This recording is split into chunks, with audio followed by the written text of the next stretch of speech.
우리 인사합니다. 얘 지금 머리가 바쁜 것 같아. 계속 뭘 보내. 할렐루야 샬롬 하고 우리 인사합니다. 할렐루야 샬롬 샬롬 샬롬 샬롬 샬롬 샬롬. 하나님 사랑합니다. 여러분 주 안에서 사랑합니다. 새로움에 대한 이야기죠. 그래서 고린도후서 5장 17절에 나오죠. 누구든지 그리스도 안에 있으면 무슨 피조물? 새로운 피조물이라. 이전 것은 지나갔으니 보라 새 것이 되었다. 이 말씀은 너무 우리가 애송하는 그런 귀한 구절이기도 합니다. 새로움이라는 단어를 제가 그 사전에서 찾아봤습니다. 새삼스럽다, 신선하다, 뉴, 프레쉬, 오리지널. 이게 바로 새로움이라는 그런 뜻을 갖고 있더라고요. 새로운 생각, 이전 것과 다른 그런 것이 바로 새로움 아닌가. 전과 달리 생생하고 산뜻하게 느껴지는 맛을 느낀다. 매우 절실하거나 필요하거나 아쉽다. 이렇게 정의가 되어 있더라고요. 종종 그런데 새로운 것이란 없다라는 생각을 할 때도 있습니다. 아무리 찾아봐도 별로 새롭지가 않아. 그죠? 그럼 우리는 어떻게 해요? 낙심합니다. 새로운 것이 참 좋기는 좋죠. 성경에 나오는 해 아래 새 것이 없더라. 이런 말들도 있습니다. 그런데 가만히 생각해 보면 새로운 것은 처음 생각을 다시 끄집어내는 것이라는 말이 아닐까라는 그러한 생각도 듭니다.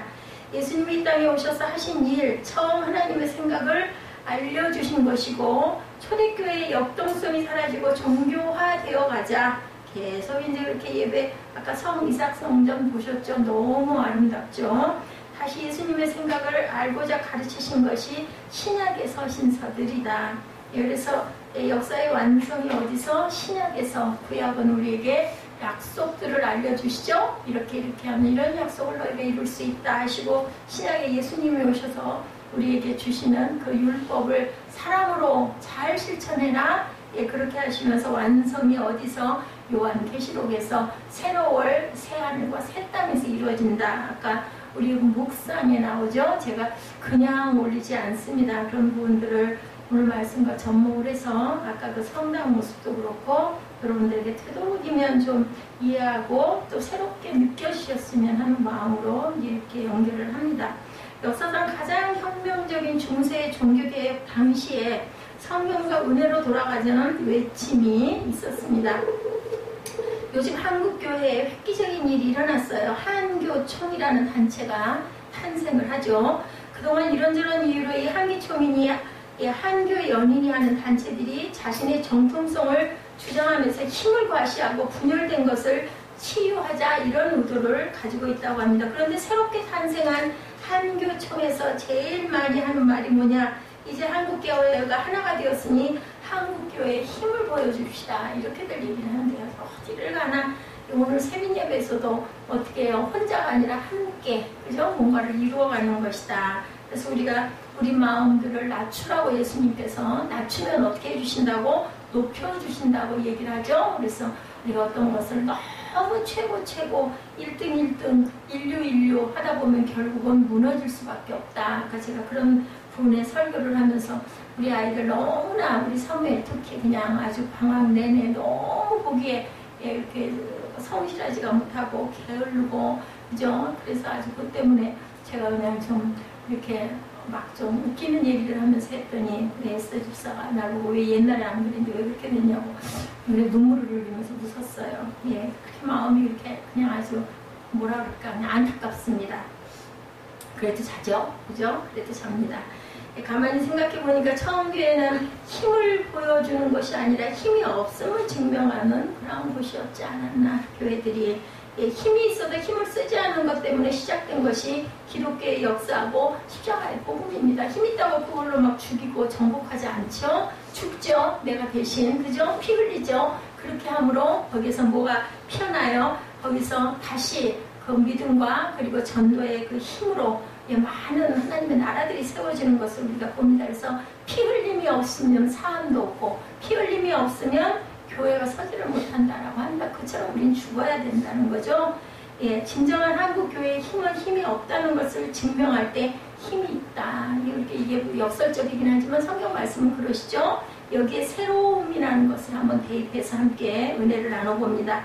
진정한 새로움이란 가장 오래된 신앙의 본질을 다시 끄집어내는 것이 새로움이다. 예, 이렇게 생각해 볼 수가 있습니다. 이런 새로움이야말로 뭐라죠?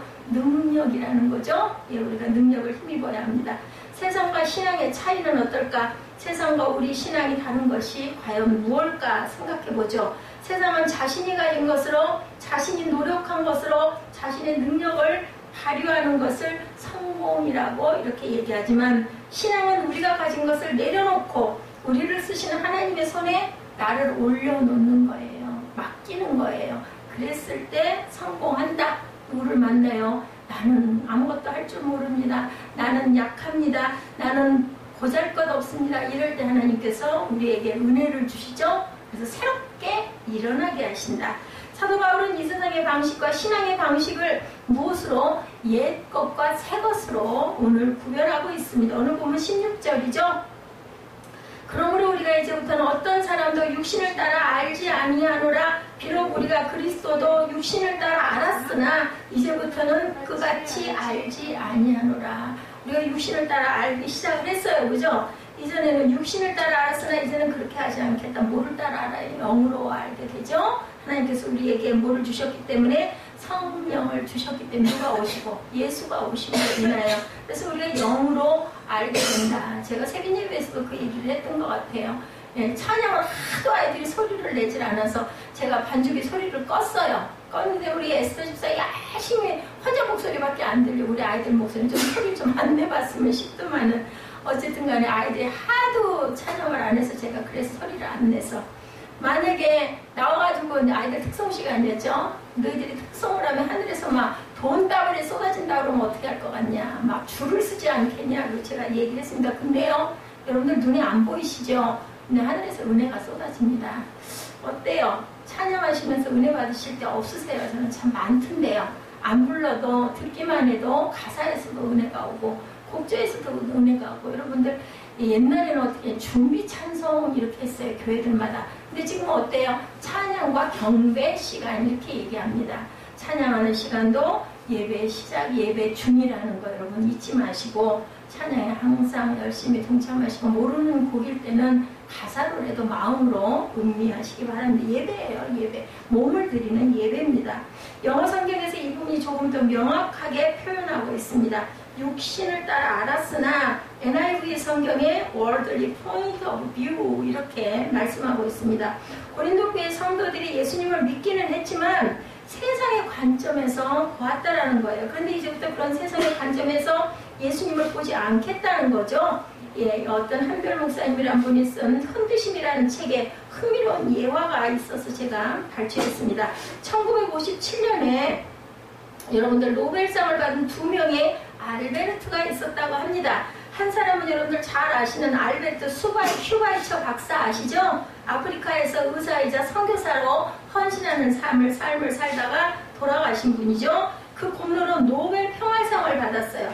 다른 한 사람은 노벨 문학상을 받는 알베르트 까뮤 아시죠? 이렇게 해서 알베르트 2명이 있었다는 거예요. 두 사람은 노벨상의 상금으로 얼마일까? 이게 10만 불씩 받았다고 합니다. 그 돈으로 까뮤는 파리공교의 성 같은 별장을 사고 평소에 사고 싶던 멋진 그 승용차도 샀다고 그래요. 이게 어쩌면은 그 뭐라 그래야 되나, 뭐 레이싱할 수 있는 멋진 차를 세단 그런 차를 사지 않았을까 저는 상상을 해서. 스포츠카, 그죠? 반면에 슈바이처 박사는 그 상금으로 아프리카의 가봉 랑바레네에 병원을 지었다고 합니다. 뭐 이분은 의사이시니까. 어느 날 까미는 자신이 꿈꿔왔던 차를 타고 별장으로 가다가 그만 교통사고로 생을 마감하고 그 멋진 차 타고 가다가 죽었어요. 그리고 그 별장은 누구의 소유가 됐는지 그 이후로는 알 길이 없습니다. 슈바이처 박사가 세운 아프리카의 병원은 지금도 사람의 생명을 살리는 일에 쓰임을 받고 있다. 새로움이라는 것이 과연 뭘까요, 여러분들? 그죠? 하나님의 관점에서 그리스도를 보기 시작하니 그리스도께서 하나님의 관점으로 우리의 인생을 보게 해주시는 것. 거기서 우리가 새로운 것들을 발견하고 찾아야 된다는 거예요. 아, 저 사람은 저러니 나는 이렇게 가지 말아야 되겠다. 새로운 걸 발견하는 거죠. 이런 말씀을 우리에게 주고 계십니다. 말씀을 준비하면서 새로움이란 하나님께서 붙잡힌 인생이라는 생각, 그죠? 깨달지 못했던 것을 깨달았으니까, 깨달지 못했던 세계를 깨달았으니까, 말씀 속에서도 어느 날 문득, 그죠? 아, 내가 하나님을 사랑하는 그게 아니라 하나님이 나를 먼저 사랑하셨대. 하나님의 사랑 자체시래. 제 예를 들어서 얘기하면 깜짝 놀라죠. 이럴 때 새롭게 그 성경 말씀이 보이는 거예요. 너무 귀하게 느껴지는 이게 바로 새로움입니다. 우리 옛것 속에서 새로움을 발견하고 세계 뭔가가 와가지고 우리 새 물건 보면 너무 좋지만 그게 아니라 우리 정말 낡은 물건 속에서 거기서 귀함을 발견하는 거, 이것도 새로움이라는 얘기죠. 이 말씀을 지금 하고 계시는 겁니다. 하나님의 쓰심에 나를 맡기는 인생, 이것도 새로움이에요. 만일 우리가 자신이 누리고 싶은 것을 누리고 살다 가는 삶이 의미 있다고 생각한다면 하나님께 쓰임받는 인생의 매력을 절대로 느끼지 못한다. 하지만 하나님께서 들어 쓰시는 인생이 가치가 있다고 생각한다면 그 인생은 하나님의 손에 붙잡힌 능력 있는 새로운 삶이 되게 된다는 거예요. 우리의 모습은 그대로 똑같은 이한나이지만, 우리 정사무엘이지만 새롭게 변화될 수 있는 것, 그게 바로 새로움이지 않겠는가? 그럼 능력이란 과연 무엇일까? 누군가의 삶을 바꾸고 누군가에게 영향을 끼치는 것은 아닐까? 그렇죠? 그게 바로 능력입니다. 누가 누구에게, 그죠? 주변에 가까운 사람에게, 벗에게, 아니면 제가 누구에게인가? 말씀에서 여러분들이 뭔가가 깨달아 깜짝 느꼈다면 그것이 바로 내가 능력을 그 사람에게 끼치는 거죠. 하나님께서 우리를 부르시고 우리에게 복음을 주시는 이유는 왜 능력 있는 삶을 살라는 것이 아닐까? 여러분들 생각해 보시기 바랍니다. 그래서 자녀를 낳으시는 거예요, 여러분들이. 그리고 이웃과 함께 살아가는 거예요. 공동체에 함께 우리가 모이는 거예요. 왜냐하면 영향을 끼치려고. 하나님의 능력을 돌려주는 거죠. 우리가 사랑도 나누면 점점 더 불어난다고 하죠. 이게 바로 능력 끼치는 것을 말씀하시는 것이다. 우리를 부르시고 우리에게 복음을 주시는 이유는 이렇게 능력 있는 삶을 니만 갖고 잘 먹고 잘 살아라가 아니라 나누며 살아라 인 거예요. 혼자만. 아까 그 알베르토 까미하고 슈바이처 박사 얘기했잖아요. 이런 것처럼 스포츠카 타고 멋진 별장 사고 좋았겠죠, 몇 년 동안은. 근데 결국 남는 건 무엇이냐는 거죠. 그걸 우리가 생각할 줄 알아야 됩니다. 영국 웨스트민스터 사원은 왕의 대관식이 열리는 곳입니다. 그런데 그 교회 지하에 한 선교사의 무덤이 있어요. 누굴까요? 평생을 아프리카에 바친 데이비드 리빙스턴 무덤입니다. 그 박사가 돌아올 때, 그죠? 빵빠리를 울리고 왕이, 그죠? 내려오니까 그죠? 군악대가 막 사열을 하고, 여러분들 제가 그때 예화 여러분들에게 몇 번 들려드렸을 거예요. 근데 이 박사의 내외는 30년 동안을 아프리카에서 선교하고 돌아오는데 확 휩쓸고 간 그 자리에 휴지만 널려 있는 거죠. 아무도 없어요. 반기는 사람도 아무도 없고. 하나님께 눈물을 흘리면서 그렇게 기도했대죠. 마음으로 기도했겠죠. 하나님, 저는 뭡니까? 했다는 거죠. 그랬더니 하나님이 그러셨대잖아요. 아직 끝나지 않았다. 이렇게 말씀을 하셨다 그래요. 그리고 나중에는 하나님의 은혜 가운데 아름답게 생을 마감하는 그런 모습이 나타났던 제가 예화가 생각이 납니다. 그가 아프리카에서 죽었을 때 의뢰는 그의 시신을 영국으로 송환하기를 결의합니다. 아프리카에 돌아갔는데, 그런데 아프리카에서 33년을 살았던 곳이기 때문에 그곳에 있는 사람들은 그를 그곳에서 장사 지내기를 원해요. 양쪽에서 이제 서로 그 시신을 아프리카에 둬야 된다. 33년이나 살았으니까 뭐 거의 그저 제2의 고향이나 마찬가지. 영국에서는 영국에 우리 이 사람 영국 사람 이거 영국에 데려다가 안장을 해야 된다. 이랬다면 결국 두 국가는 결론을 내립니다. 아프리카에는 리빙스턴 선교사의 심장을 남기고, 그리고 영국에서는 리빙스턴의 시신을 보낸다. 이렇게 했다는 거예요. 심장이 뭐겠어요? 얼마나 의료 선교를 많이 했냐는 거죠. 리빙스턴에게는 잘 알려지지 않은 형이 있어요. 형님. 그는 캐나다에서 아주 성공한 사업가로 살았던 사람인데 그의 무덤에는 이렇게 적혀 있다고 합니다. 아프리카 선교사 리빙스턴 형의 무덤. 이렇게 명패가 적혀 있대요.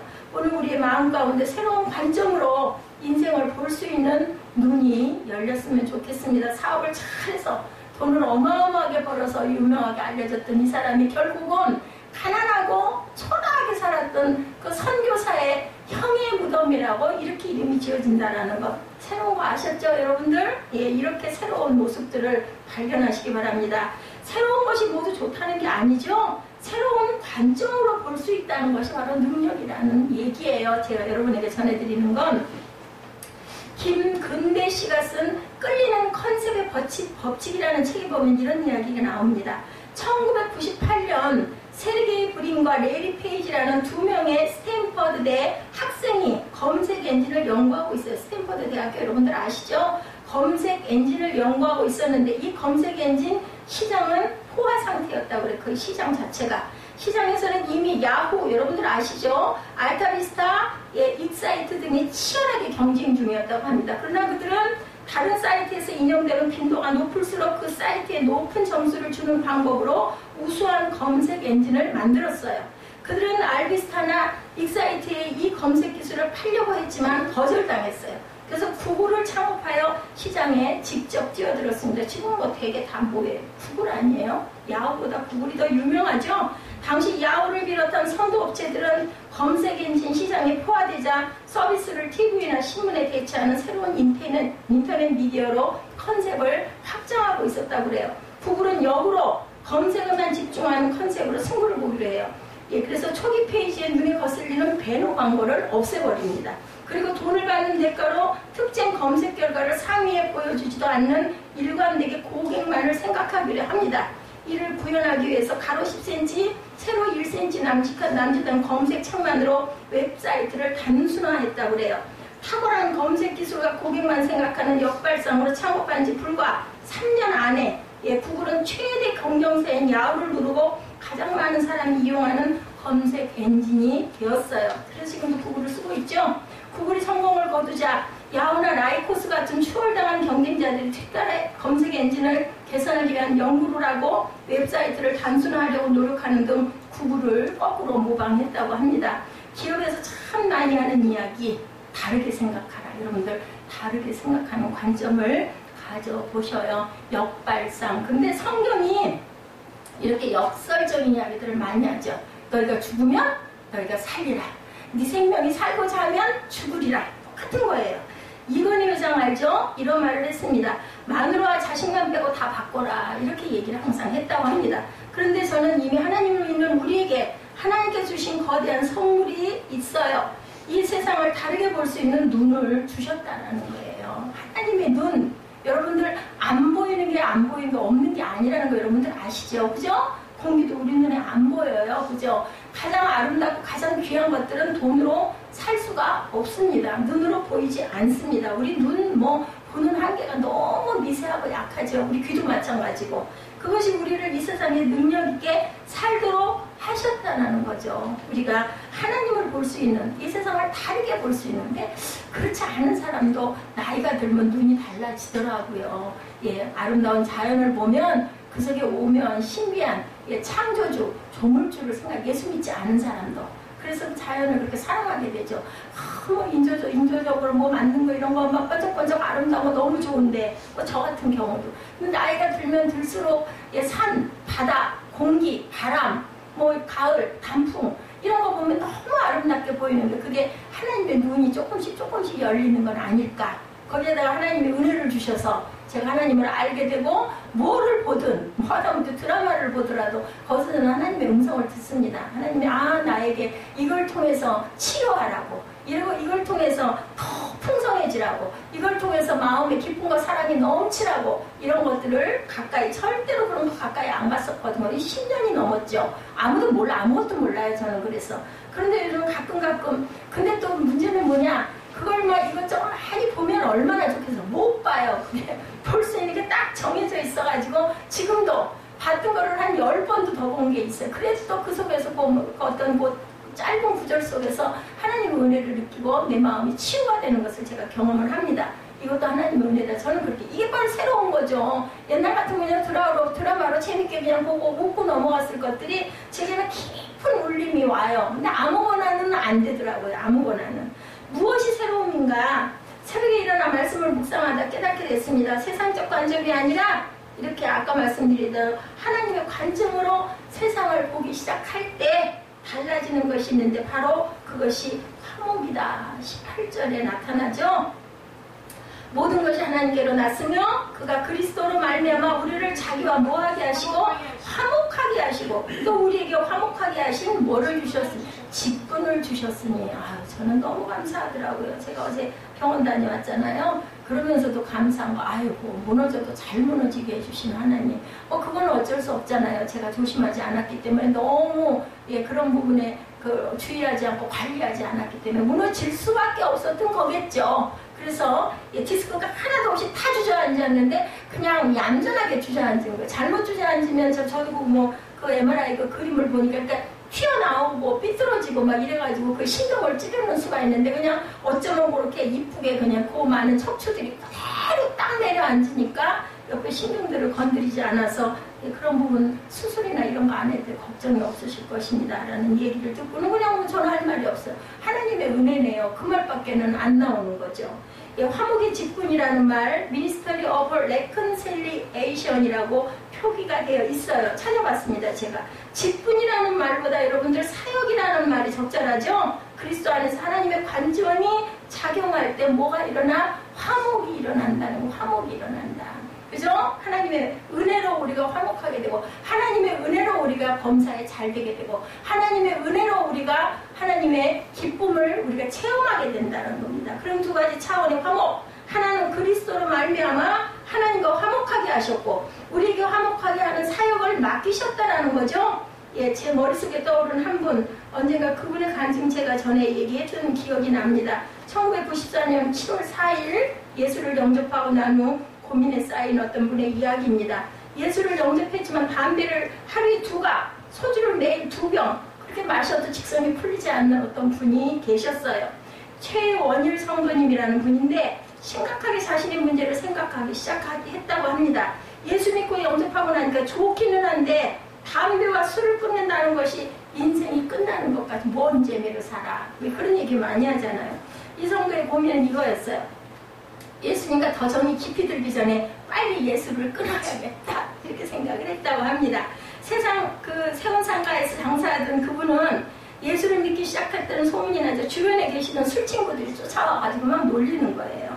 유혹하는 거예요. 그리고 찔러보는 거예요. 야, 술 먹으러 가자. 야, 한잔 해야 되잖아. 막 이러는 거예요. 그래서 이렇게 대답했다고 그래. 제발 나 좀 봐주게. 너희가 이러지 않아도 나는 충분히 괴로워. 지금 이 문제로 인해 완전히 새로운 사람이 되면 내가 한 잔 살 테니까 나를 제발 괴롭히지 마. 이랬다고 하죠. 그리고 그분은 지금까지 술과 담배를 하지 않는 그러한 새로운 사람이 되었다고 합니다. 화목은 갈등이 사라진다는 것이 바로 화목이. 우리 마음에 갈등이 있으면 어때요? 절대로 화목하고 평강할 수가 없죠. 우리 생활 가운데 그 하루 가운데도 마찬가지예요. 예수를 믿는다는 것은 죄로 인해 하나님과 양립될 수 없었던 삶이 함께하기 시작하는 것. 무엇이 능력으로, 어떤 능력으로? 주님의 믿음의 능력으로 우리가 살아가는 거죠. 하나가 되는 거죠. 교회는 과연 어떤 것이어야 될까? 우리가 꿈꾸는 교회는 바로 이렇게 예수와 함께 화목하게 예배할 수 있는 그러한 곳, 그것이 바로 교회다. 예수 때문에 분명하게 변화가 일어나는 공동체여야 한다. 항상 똑같이 고정적으로여서는 안 돼요. 우리가 어떻게 하면 조금 더 하나님과 화목해지고 하나님 더 기뻐하시고 하나님께 영광 돌릴 수 있고 하나님께 또 그럼으로 인하여 더 은혜 받을 수 있나, 이거를 계속 생각하고 혼자가 아니라 더불어 같이, 많지 않아도 어쩔 수 없죠. 그죠? 많으면 좋겠지만 우리가 하나가 되고 항상 이웃과 함께 하는 곳이 바로 교회 공동체가 돼야 된다. 꿈꾸는 교회는 바로 이런 교회죠. 하나 예수님이 기뻐하시는 교회입니다.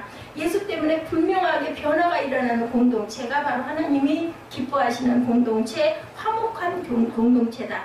예수님이 좋아서 정든다는 것이 추상적인 일이 아니라 우리 생활 가운데 결단을 요구하는 그러한 일들, 그것을 실천해 나가는 것. 아까 그 대표기도 하시는 분이 행하는 그러한 삶 속에서 행하는 그러한 삶이 되게 해주옵소서. 맞아요. 능력받고 말씀에 은혜 받고 나면 그걸 실천해 보는 거예요. 다 안 되더라도. 그죠? 하루 실천해보고 그 다음날 또 실천해보고 실천하면서 우리가 마음에 어떤 기쁨도 얻고 아유 내가 이렇게 오늘은 했네? 어떤 그런 마음. 그게 하루하루 쌓여가다 보면 믿음이 단단해지고 그게 그리스도화 돼 가는 거죠. 주님의 형상을 닮아가는 겁니다. 우리가 누군가의 관계에 그죠? 소원해지거나 귀찮아하게 되거나 새로워지지 않거나 그 새로움을 잃어버려서는 안 된다는 거죠. 우리 생활 가운데. 사람은 나이가 들수록 새로운 사람과 만나고 교제하고 관계 맺고 새롭게 변화되기가 힘들어져요. 왜냐하면 그런 얘기 있죠. 80년을 살았는데 70년을 그렇게 살았는데 어떻게 고쳐? 이런 얘기가 있어요. 근데 그럴수록 고치도록 노력을 해야 되겠죠. 그래서 여러분들 나이가 좋은 거예요. 젊으실수록 20대가 좋은 거고 10대가 좋은 거고 40대가 좋은 겁니다. 60대보다 70대도 왜 고칠 수 있는 확률이 더 가깝기 때문에. 그래서 우리가 그런 말 있죠. 3살 벌어도 여든 간다고 합니다. 어린 나이 때 예배도 마찬가지고 생활도 마찬가지고 아까 제가 요즘에는 가끔 그 음식에 대한 것들을 계속 올려서 여러분들 함께 봅니다. 뭐 많지만 그래도 함께, 그죠? 내가 혼자 보는 것보다는 함께 고민하고 보고 싶어서 봅니다. 아, 좋지 않은 거 보면서 그래. 제가 요즘에 그래. 라면? 이거 먹으면 또 내 뱃속에 이런 게 많이 쌓여있으면 좋지 않은 것들이 많다는데 그냥 꿀꺽 참고 그 대신에 그냥 국수 그거 삶아가지고 그냥 국물 그냥 좀 심심하게 만들어가지고 먹어야지. 이런 마음들이 자꾸 생기더라고요. 건강에 좋지 않다니까. 밤에 아까도 거기도 나왔지만 좀 뭔가 배가 고파 뭐가 먹고 싶어 해도 그냥 뱃속에다 잔뜩 담고 자서 좋을 일 뭐 있어 그냥 좀 자자. 그러면 아침에 또 달잖아요. 뭘 먹을 때. 그리고 또 귀하잖아요. 음식이. 이런 마음으로 우리가 하나씩 조금씩 노력 안 해서 될 일은 하나도 없어요. 새로움을 느끼면서 알았으면 깨달았으면 조금씩 실천해 보는 겁니다. 사람을 위해 기도하는 것도 마찬가지죠. 누군가의 아픔을 함께 느끼고자 하는 열망이 일어나면서도 기도하면서 우리가 또 깨달죠. 그냥 마음으로 그분이 아프시다는데 마음 생각합니다. 근데 그것보다도 입술로 고백해서 기도하다 보면 마음에 그죠? 안쓰러움도 또 정말 기도하는 마음도 또 그 마음에 그 바라는 소망도 더 생기는 거예요. 우리 입술에 고백드린 거죠. 러시아에 아까 여러분들 보셨죠? 상트페테르부르크에 있는 화려한 궁전과 아름다운 정원 안 나왔었죠? 정원도 있다고 합니다. 근데 그 정원 앞에는 2명의 그 병사가 항상 경비를 서고 있대요. 어느 날 외지에서 부임한 궁전의 경호대장이 병사들에게 묻습니다. 제가 그래서 이 상테르베르크 그 성전을 찾은 거예요. 화려한 궁전. 조금 그 단어가 바르게 안 같더라도 가만히 계세요. 저 병사들이 왜 항상 정원을 지키고 있는지 이유를 아는가? 그랬더니 그 이유를 아는 병사가 아무도 없었다고요. 이렇게 대답했 모릅니다. 하지만 예전부터 늘 그랬습니다. 이렇게 대답을 하더랍니다. 경호대장은 병사들에게서 답을 못 얻고는 이유를 알기 위해 마을에 찾아갔습니다. 그리고 마침 한 노인을 만나고 노인에게 물어봐요. 나이가 많이 드셨으니까 아시지 않을까 싶어서 이렇게 말을 하더래. 그 노인이 제가 우리 아버지에게 들은 바로는 새로 페인트 칠을 한 의자에 사람들이 앉지 못하도록 병사들을 시켜서 지키게 했다고 합니다. 이렇게 대답을 하더래요. 아주 오래된 일이라고 들었습니다. 이 할아버지도 아주 오래된 일이라고 아버지에게 들었다고 얘기를 하더는 거죠. 궁전으로 돌아온 경호대장이 그 이야기를 듣고 문서를 뒤집어 봤어요. 그 내역이 있는 문서를 봤더니 역시 그 의자에 앉은 사람들의 옷을 버리지 않도록 경호를 서도록 했던 것이 맞더라는 거죠. 근데 놀라운 일은요. 그 경고를 시작한 것이 200년이 넘었대요. 200년. 그때 그 페인트 칠한 의자에 앉지 못하도록 사람을 병사 2명을 세우던 걸 200년 동안을 끈끈하게 그렇게 세워왔다라는 거죠. 개인을 얽매이는 것이 습관이죠. 그죠? 공동체를 묶고 있는 것은 전통이라고 얘기를 합니다. 전통과 습관이 잘못된 것이 아니라 새로운 피조물이 되는 것을 방해하고 있다면 끊어야 되겠죠. 예수께서 이 땅에 오셔서 복음을 전하면서 하나님의 뜻을 알리기를 원하시죠. 그런데 하나님의 뜻을 방해하는 사람이 있었죠. 우리 성경에 나오죠. 내용을 잊어버리고 뭐에 형식에 젖어 있는 전통 수호자들, 율법을 중요시했던 그 유대인들, 그죠? 그 사람들로 인해서 이후에서 예수님이 돌아가셨죠. 그들은 율법이라는 이름으로 살았던 거예요. 중요한 것은 하나님께서 율법을 주신 이유를 잊고 그 율법을 지키기 위해 살았다. 아까 그 의자 얘기했죠? 페인트 칠한 거 그거 못 앉게 하려고 경비병 2명 세우는데 언제까지 했다고 200년 동안 계속 해왔다는 거죠. 고치지를 못하고 그냥 그대로 모르고 무슨 뜻인지도 모르고 계속 경비를 섰다라는 거죠. 새로움이라는 것은 우리에게 주어지는 환경적 변화가 아니고요. 우리의 삶에서 새롭게 신앙적 결단이 일어나는 것이 바로 새로움이라는 거. 아까도 제가 말씀드렸죠. 끊임없이 하나님과의 관계 속에서 신앙적인 물음을 던지는 것. 신앙적인 물음을 던져야 신앙적 결단을 할 수 있다는 거죠. 나는 왜 이 길을 가고 있나? 나는 왜 이렇게 살고 있나? 나는 왜 예수를 믿나? 나는 왜 예배를 드렸나? 나는 왜 이렇게 오늘 아침에 오늘 하루를 이렇게 살았나? 이런 거를 물어보시라는 거예요. 자신 스스로에게. 야고보 사도가 야고보서 1장 2절에서 4절에 흥미로운 이야기를 합니다. 야고보서 1장 2절에서 4절 봅니다. 내 형제들아, 너희가 여러 가지 시험을 당하거든 뭐라고요? 온전히 기쁘게 여기랍니다. 우리 시험 당하면 기쁘게 여겨요. 힘들어 죽겠는데, 그죠? 이는 너희 믿음의 시련이 뭐를 만들어내? 인내를 만들어내는 줄 너희가 압니다. 그래서 우리가 아이들이 자랄 때 어려운 일이 좀 있어도 스스로 헤치고 나가고 극복하고 나가는 게 옳아요. 제가 참 후회를 많이 합니다. 그런 거를 못하다 보니까는 점점 그런 거 보면 막 겁이 나는 거예요. 이건 또 어떻게 해야 돼? 이건 또 어떻게 해? 그러면 결국은 어떻게 되냐? 극복 못해요. 그리고 주저앉게 됩니다. 누가 도와주지 않으면. 그래서 인내를 온전히 이루면 이는 너희를 온전하고 고비하여 조금도 부족함이 없게 하려 함이라고 이렇게 얘기를 해요. 믿음의 시련이 인내를 만들어내는 줄 너희가 알아야 된다. 그 믿음의 시련들을 잘 극복하고 나면 그것으로 인하여서 우리가 온전해지고 또한 그 일들도 능히 극복할 수 있는 힘이 생긴다는 거죠. 여기다, 그죠? 기쁘게 여기라 이 얘기. 여기다라는 단어는 그리스도인들에게 주어진 아주 놀라운 포인트 오브 뷰, 시점, 관점이 된다는 거예요. 그리스도 안에서 우리가 그렇게 여기기로 할 힘이 생긴다는 건데 하나님과 우리 사이의 가장 큰 문제는 죄의 장벽이다. 제가 아침에 교회에 오면서 들으니까 기독교 극동방송에서 그런 얘기 하더라고요. 우리는 하나님이 만드신 작품이기 때문에 굉장히 우리가 사랑의 마음, 선한 마음, 그런 마음으로 선하게 사람을 만드셨는데 우리 안에 뭐가 들어와서 사단으로 인한 죄가 들어옴으로 인하여서 하나님과 대적하는 관계가 생겼다라는 그런 얘기가 제 마음에 와서 꽂히더라고요. 그 말씀을 하더라고요. 그렇기 때문에 우리는 매일매일 뭐 해야 된다? 감사해야 된다. 항상 감사하기도 하지만 그렇기 때문에 더 많이 감사해야 된다. 뭐가 왔더라도 시련과 어려움이 온다 할지라도 자꾸 감사해야 그 사단을 멀리할 수 있다는 이야기를 제가 들으면서 교회를 들어왔습니다. 죄로 인해 사람들이 시험이 올 때 우리는 절망하죠. 그죠? 어려움 생기면 자꾸 이건 아무래도 이건 안 될래나 봐. 자꾸 절망하게 됩니다. 우리가 암이 걸려도 이 절망감 때문에 일찍 죽는다고 그러죠? 하나님께서 자신의 삶을 심판하신다는 생각으로 괴로워합니다. 나 이런 죄가 있다니까 하나님이 나를 이렇게 해서 나를 버리시려는 거, 나를 이렇게 힘들게 하시나 봐. 이런 생각을 한다는 거. 절망하는 사람에게는 인내가 없어요. 피하고 싶고 도망가고 싶고 바로 저 같은 사람. 마음이 그냥 자꾸 움츠려 드는 거죠. 왜냐면 능력이 없으니까 못하겠으니까 그거 극복 못하겠으니까 그냥 제일 힘든 거 프린터기 고장날 때 난 잘 못하거든요. 이런 거 이거 스피커 잘 안 되고 이거 오작동 나가 이거 어떻게 해 겁나. 제일 먼저 떠오르는 사람 그거 잘하는 사람 떠오르죠. 근데 꼭 기가 막힌 거 그 사람하고 관계가 안 좋을 때 그걸 꼭 이게 탈이 나는데 프린터기가 멀쩡하다가 탈이 나고 어떻게 할 줄 모르는데 그래도 그걸 극복할 줄 알아야 된다. 그 인내를 우리가 온전히 잘 이루고 가야 된다는 거죠. 죄로 인해 사람들이 시험이 들어올 때 절망하는데 그 절망으로 인해서 사람들이는 인내가 자꾸 줄어들고 없어진다. 절망이 무서운 것은 기대하지 않기 때문에 어떤 것도 하려고 하지 않는다. 나 할 줄 모르니까, 나 이건 모르니까 그냥 돈으로 해결하려고 그러지 말라는 거죠. 보면 손에다 잉크 시커멓게 묻히고 맨날 그거가 씨름한 사람이 나중에 그거 잘 다루더라고요. 할 줄 알아야 된다는 거죠.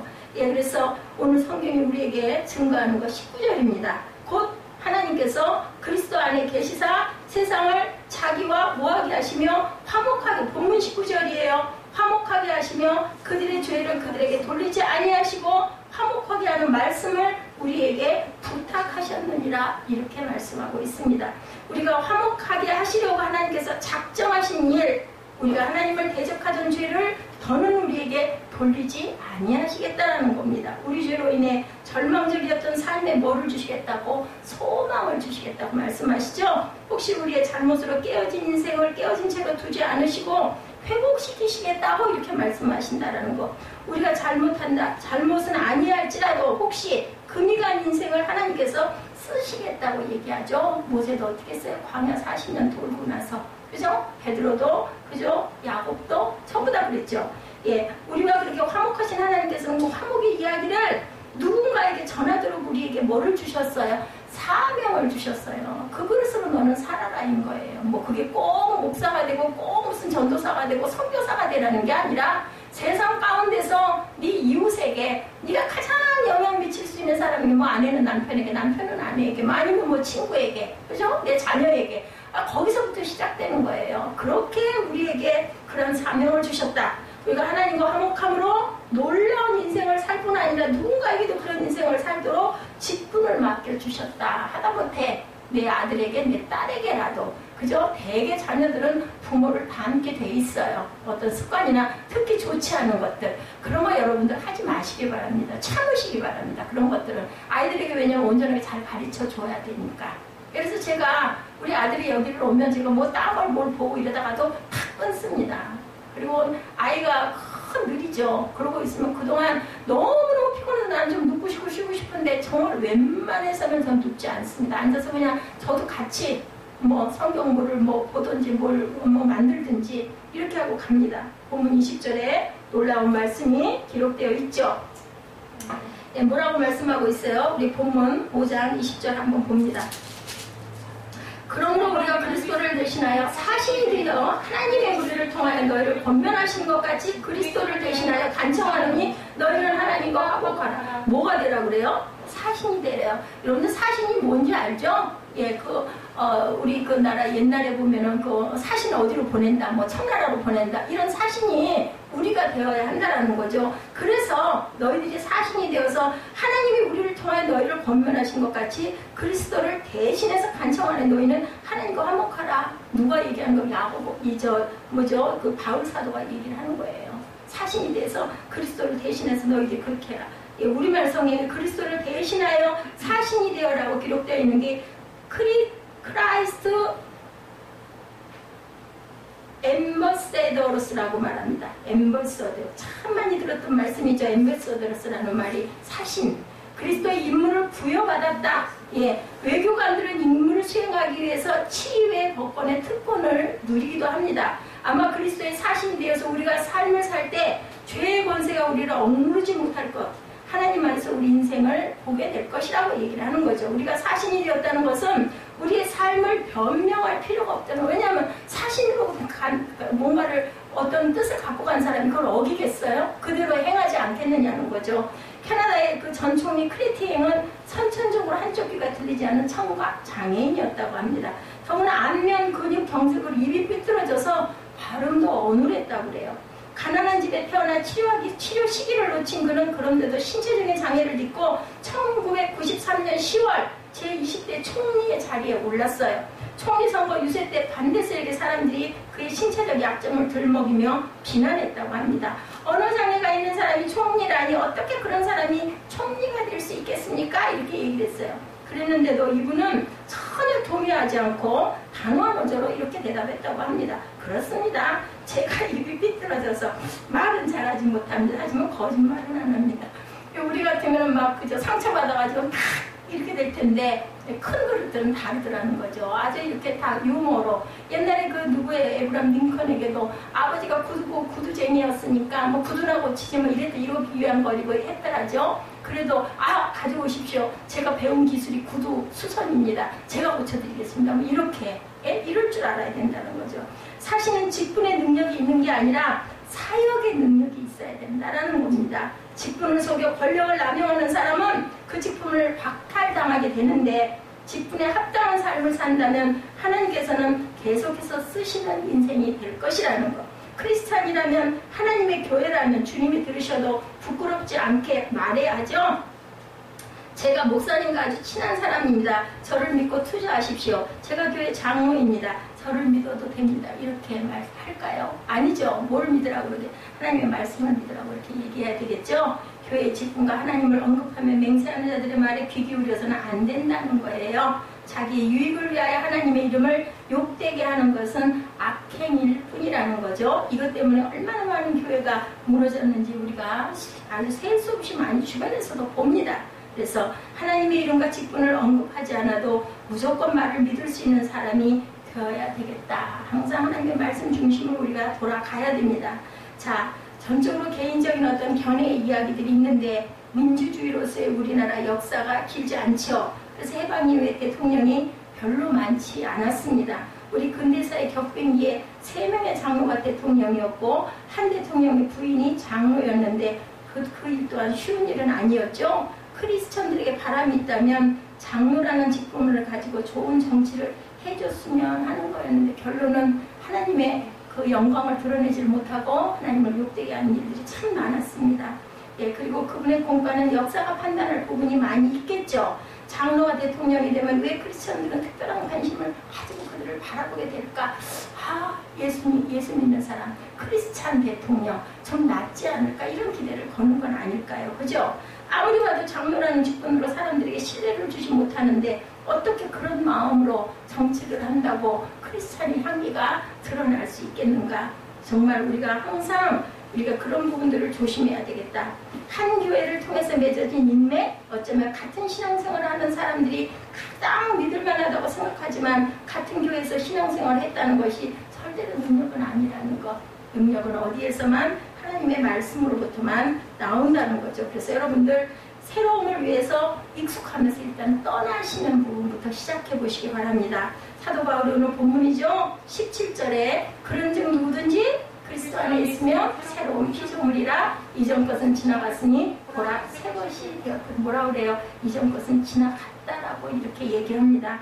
그에게 이전 것은 무엇일까? 바울이 자랑스럽게 생각했던 신분, 학력, 그리고 인맥 아니죠. 그런 것들 아닙니다. 그가 새 사람이 되고 나니 이 모든 것은 지나갔다. 이전 것은 지나갔다. 이렇게 얘기를 합니다. 별로 중요하게 여기지 않았다. 우리 세빈 예배에서도 A부터 F까지 유형의 사람들 제가 쭉 얘기해 줬죠. 그래 보니 인류대학을 나오고 기가 막힌 사람들이 선호하는 학과에서 유학까지 가서 거기서 학위까지 받아가지고 돌아와가지고 아주 대학에서도 중책을 맡아봤다 한들 누가 그걸 알아주겠냐는 거예요. 또 다시 또 문교부 장관은 왜 안 돼? 그 학교 총장은 왜 안 돼? 끝이 없다는 거죠. 그렇게 인생을 허비하고 살아서 결국은 뭐가 남냐는 거죠. 흔드심이라는 책에 하나님께서 누군가를 쓰실 때는 삶을 흔드신다라고 나와 있습니다. 흔들어 놔야 중심이 뭔지, 그죠? 우리 밑에 뭔가 침실물에 가라앉았을 때 막 흔들어 보죠. 뭐가 떴나 보는 거죠. 이런 것처럼 하나님께서는 중심이 바로 서기 위해서 반드시 흔드신다라는 것. 여러분들 기억하시기 바랍니다. 새 것이 된다는 것은 옛 것을 버리고 떠난다는 거죠. 그렇게 생각하고 성경을 보니 하나님께서 누군가를 능력의 사람으로 쓰실 때 떠나라고 저도 그랬어요. 그래서 기억나죠? 제가 그 기도원에서 자꾸 떠나라고 하시는데 어디 서울로 가야 되나? 이런 얘기를 했던 기억이 납니다. 이 자리에서 떠나라는 거죠. 자신의 익숙함, 자신을 지지해주는 것, 가장 믿을 만한 것, 소중한 것, 결국 새로움의 체험은 이전 것과 결별에서부터 오는 것이다. 떠나라. 그것에서 그냥 털고 일어나라. 아무것도 없는 빈몸이 돼봐라. 그리고 다시 시작해라. 이것이 바로 새로움이라는 거죠. 예. 그 30-40년 전에 신앙생활을 하던 어떤 사람들의 얘기입니다. 두 사람은 신앙적으로 장로가 되고 한 사람은 권사님이 되고 한 사람은 집사님이 되고 한 사람은 목사가 되었다고 그래요. 세상에서는 의사, 교사 그리고 또 교수 그리고 공군, 소장, 사업가로 서로 만났다고 그럽니다. 옛날 이야기를 했대요. 서로가 기억하는 모습이 흥미로웠다고 합니다. 어떤 사람은 말이 많은 사람으로, 어떤 사람은 어려운 시절을 지냈던 사람으로, 그리고 어떤 분은 아주 당구를 기가 막히게 잘 치는 사람은 서로를 기억하고 있더랍니다. 중요한 것은 이전 것은 지나가고 다 지금 새로운 모습들이 되어 있다라는 거죠. 지금도 그때의 삶으로 만났다면 서로에게 부끄러울 것 같았다라는 생각을 했다는 겁니다. 이전에는 이랬는데, 이전은 이러이러이러한 사람들이었는데, 나는 정말 당구를 잘 치는 사람이었는데 지금 그걸 떠나서 새로운 모습, 목사가 되어 있었더라는 거죠. 그래서 또 바울이 하는 보라 새 것이 되었도다 라는 말이 우리 마음밭에 와 닿아야 되겠죠. 내 삶 속에 대한 신앙 고백으로 우리들이 보라 새 것이 되었도다 누구에게든지 이렇게 얘기할 수 있어야 된다. NIV 성경에 봤더니 이렇게 나와 있더라고요. The old has gone, the new has come 이렇게 나와 있습니다. 조금 더 명확하게 이 말을 우리가 가끔 NIV에 보면 전 그래서 잘 모르지만 잘 못하지만 영어를 항상 밑에다가 깔아가지고 제가 본문을 볼 때 항상 같이 봅니다. 우리가 흔히 문법적으로 이야기하면 현재 분사라고 얘기합니다. 과거부터 언제까지? 현재까지 지속되는 일이다. 새로움이 능력인 것은 획일적인 사건으로 끝나는 것이 아니라 지금도 계속되는 일이기 때문입니다. 하나님을 믿는 우리에게 가장 큰 특권은 새로운 피조물이 되었다는 것. 복음이 들어가면 우리의 옛 자아가 깨어지고 옛 습성을 버리게 되고 하나님 앞에서 우리 인생을 보게 되고 빛 대신 하나님 앞에서 우리의 모습을 보게 되고 그리고 잘못된 부분들이 드러나면 흔들어서 떠오르는 어떤 침체물들 나쁜 것들이 있으면 비워서 버려서 다 깨끗하게 가라앉은 정수를 만들어가는 인생이 되어야 이것이 바로 보라 이전 것은 지나갔으니 새로운 것이 되었도다라는 고백이 된다는 거. 뭔가 새게 들어와 있는 게 아니라 내 모습에서 나쁜 것들을 비워버리고 새롭게 일어나고 새롭게 깨닫는 것이 바로 새로움이라는 거죠. 그래서 복음이 선포되는 곳에서는 뭐가 일어난다? 아까 기도처럼 행함이 일어난다는 겁니다. 많이 못하더라도 단 하나 깨달았으면 그 하나를 행함으로 실천하는 것들, 이게 바로 복음입니다. 복음의 역동성이죠. 복음의 능력을 사는 사람은 끊임없이 자신의 삶에 물음을 던지는 사람이어야 한다. 그냥 똑같은 답습이 아니라 항상 물어보는 거죠. 항상 하나님의 뜻대로 제가 가고 있나요? 내가 정말 그리스도의 사신으로 내 임무를 잘 감당해서 내 이웃에게, 내 자녀에게, 그리고 내 성도들에게 잘 증거하고 전하고 있나요? 내가 또한 실천하고 가고 있나요? 이걸 물어봐야 된다. 제가 이 자리에 언제까지나 있을 리가 없죠. 그죠? 항상 후퇴해 갑니다. 분명한 표징은 하나님께서 더는 쓰시지 않을 때 물러날 줄도 알아야 된다. 그런데 쓰시지 않는다는 표징이 가장 분명하게 드러날 때는 변하지 않을 때라는 생각을 우리 각자가 한 번쯤 해봐야 되겠다. 현재 익숙해져서 역동성 있게 일하시는 성령께 반응하지 못할 때, 그럴 때가 바로 하나님께 버림받는 때라는 생각도 한번 해봐야 되겠다. 몽골에서 사신이 되어 인생을 산 사람의 간증 이야기입니다. 무엇보다도 하나님을 대신하여 친구를 대신하여 치열하게 인생을 산다는 것이 이렇게 놀라운 능력으로 나타날 수 있다는 것을 생각나게 하는 사람의 이야기인데, 안암병원의 뇌과의사로 있다 다시 몽골에 돌아간 어떤 분의 이야기입니다. 10월 호주 의료 선교대회에 나가 선교대회에서 만나 여름에 이열체육 부흥회 강사가 초청해서 그 박관태 선교사님이라고 그래요. 그래서 순봉교회 이영민 목사님이 이 책을 아주 잘 요약해 놨는데, 최근에 고대 안암병원 외과의사인 박태관 선생님이 지으신 나를 이끄시는 하나님의 손이라는 책을 읽고 은혜를 받았다고 합니다. 간증의 이야기예요. 이분은 고등학교 3학년 때 예수님을 영접하고 그 다음에 의과대학에 갔다고 그래요. 의과대학에 들어갔을 때 성령의 은혜를 체험하고 앞으로 의료 선교사가 되겠다, 그렇게 선언을 했다고 합니다. 그래서 의료 선교를 하는 단체에 가서 6년 동안 훈련을 받았다고 그래요. 근데 의과대학 본과과정에 들어가서 신앙이 점점 흐려지고 약해졌다고 합니다. 왜냐하면 온종일 시험하고 수술하고 스트레스를 받다 보니까 그냥 그죠? 저녁 때가 되면 그냥 스트레스 풀자 하고는 맥주 한 잔, 2잔 이렇게 하다 보니까 자꾸 술을 가까이 했던 거죠. 어느샌가 저녁에 술 취해서 쓰러져 있는 자신의 모습을 보기 시작을 했다고 합니다. 그래서 점점 주님과 멀어지게 되었는데, 어느 날 자기와 함께 의료 선교하기로 헌신했던 친구가 암에 걸리고 말았다고 합니다. 그 친구가 가장 가까웠던 친구였는데, 야 관태야, 내가 부탁이 있는데 내가 몽골에 선교사로 가기로 했는데 내가 지금 암이 걸려서 못 가. 자네가 내 대신 좀 다녀와 주면 안 되겠나? 이렇게 부탁을 하더라는 거죠. 그래서 몽골을 가게 됐다고 그래. 이분이, 이 신앙이 약해진 관태라는 이분이 책에 나와 있는 내용이에요. 몽골의 곳곳에 가니 많은 문제에 처한 사람, 병든 사람이 너무 불쌍한 모습으로 죽어가고 있더라는 거죠. 그래서 그 몽골을 돌아보고 한국으로 돌아오기 전날 밤에 밤하늘을 보는데, 몽골 하는데 그 새까만 하늘에 얼마나 초롱초롱 별이 많은지, 거기는 공기가 좋았던가 보죠.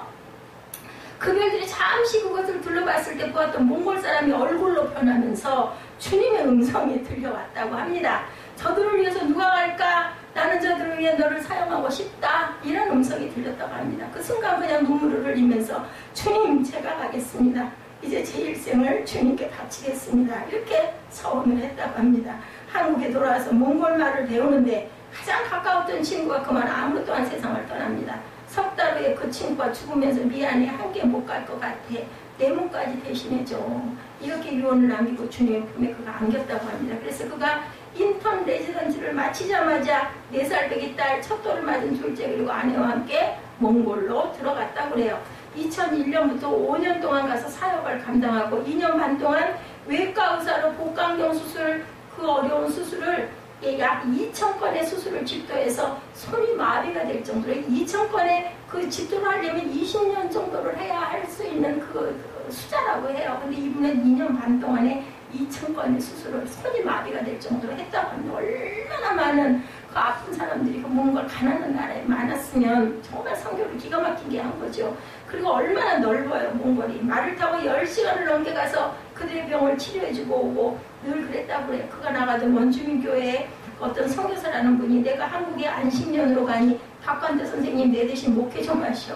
그래서 그곳에서도 말씀 전하는 일을 하고 있다라는 이야기를 몽골원이 9개월밖에 안 됐는데 말도 잘 못하는데 어디가 아프냐 뭐가 문제냐 그런 말을 해도 설교는 몽골식으로 어떻게 설교를 해야 될 것인가 암담했다고 합니다.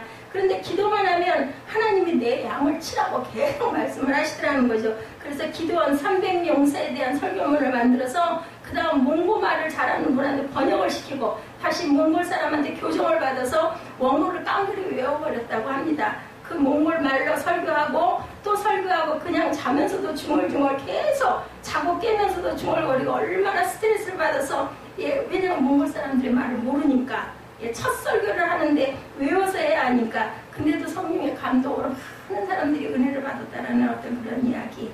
그래서 뭐예요? 우리가 마음에 원하면 그 모든 것들은 뜻이 이루어진다는 거죠. 언어 실력이 있어서 의사니까 똑똑해서 잘한다고 아닌 거예요. 그죠? 우리의 그 마음이 정말 귀하다는 거예요. 이것이 바로 성공 방정식이다.